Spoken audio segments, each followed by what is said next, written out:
Well, thank you, Zach. As April showers fall, that leads to May flowers. So gardening tips is a good topic, I would say. HGTV's Paul James, host of Gardening by the Yard, had some tips and I found them for you. I'm going to share a couple. One's to remove the salt deposits that form on clay pots. You can do that by combining equal parts of white vinegar, rubbing alcohol and water, put it in a spray bottle, then apply that mixture to the pot and scrub with a plastic brush. Let the pot dry before you plant anything in it, and voila.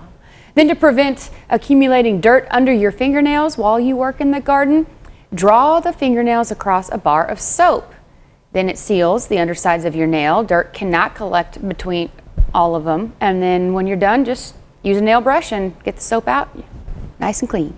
I like that one. That's a good idea. And to prevent the line on your string trimmer from jamming or breaking, if this is a problem for you, you can treat with a spray vegetable oil before installing it in the trimmer. And that'll keep it from jamming and breaking on you. That's just a couple tips. We've got more coming up later in the show, but people are probably preparing their gardens about now, trying to pick out what they're going to plant and all of that. So there's some tips for you. The nail thing is good. I like that too. That's always been a problem. I mean, a lot of people wear gloves, but you still end up with dirt under your fingernails somehow. I was helping my mom yesterday do some yard work, and it's inevitable. You have a picture? I have some battle wounds to prove it. Those rose bushes get you every time. Oh yeah, that would be. Wow. Yeah.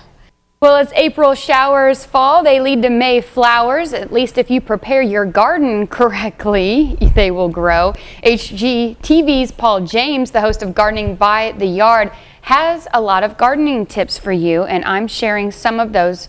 Turn a long-handled tool into a measuring stick.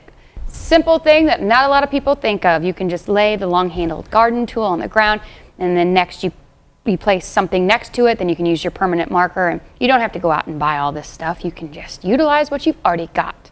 And another tip, to have garden twine handy when you need it. You can just take a ball of twine and then you put it in a clay pot, pull the end through that drainage hole on the bottom, and set the pot upside down.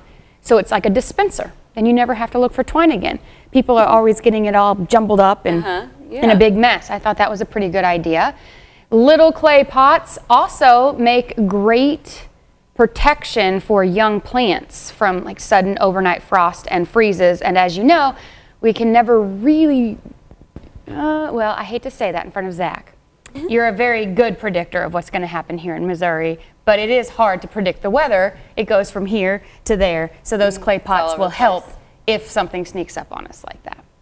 Do we expect any freezes? But sometimes it's predicted, but you still have to protect the plants. That's true. Once you're already planted, you're like, great, I should have waited another 2 weeks to plant. And and when it's so warm like it, over the weekend, a lot of people will get the urge to want to go plant, but we might And then on Tuesday it freezes. Right.